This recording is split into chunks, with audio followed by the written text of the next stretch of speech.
বর্তমানে পশ্চিমবঙ্গের এবারের পশ্চিমবঙ্গের বিধানসভা নির্বাচনে ভবানীপুর ও নন্দীগ্রাম আসন থেকে বিজেপি প্রার্থী হিসেবে জয়লাভ করেন শুভেন্দু অধিকারী। ভবানীপুর আসনে মমতা বন্দ্যোপাধ্যায়কে পরাজিত করেছেন 15,000-এর বেশি ভোটে।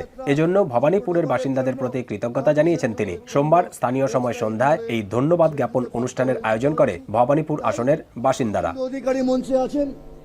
এ সময় মুখ্যমন্ত্রী বলেন, তৃণমূল সরকার অনেক প্রকল্প আটকে রেখেছিল। নির্বাচিত হওয়ার পরপরই বেশ কিছু পদক্ষেপ নিয়েছে বিজেপি সরকার। তিনি জানান, বিজেপি সরকার যে প্রতিশ্রুতি দিয়েছে তার সবকিছুই পূরণ করা হবে। এর জন্য জনগণের কাছে সময় চেয়েছেন শুভেন্দু অধিকারী। বলার জন্য আমাদের সকলের সীমান্ত সুরক্ষিত করার বিষয়ে রাজ্য সরকার বড় উদ্যোগ নেওয়ার কথা জানিয়েছেন শুভেন্দু। তিনি বলেন, ভারতে অনুপ্রবেশকারীদের চিহ্নিত করা হয়েছে। এবার তাদের উৎখাত করে বাংলাদেশে ফেরত পাঠানোর সময় এসেছে। দেশকে সুরক্ষিত করাই বিজেপির মূল লক্ষ্য। অভারতীয়দের দরজা দেখিয়ে দাও, ঘুসপেটিয়া हटाओ,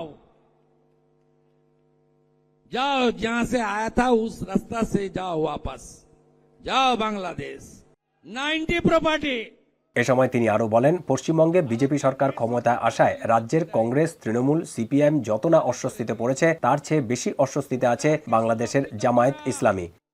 তৃণমূল, সিপিএম, কংগ্রেস যত না চিড়বিড়ানি করছে, শুভেন্দু মুখ্যমন্ত্রী হওয়ার পরে বাংলাদেশের জামাতিদের চিড়বিড়ানি অনেক বেশি হয়ে যাচ্ছে। मैं डरने वाला आदमी नहीं हूं, झुकने वाला आदमी नहीं हूं।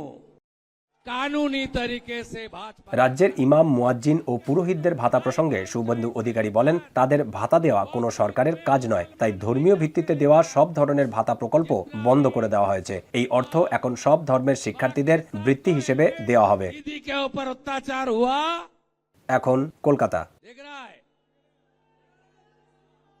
हर समुदाय का लोग लाउड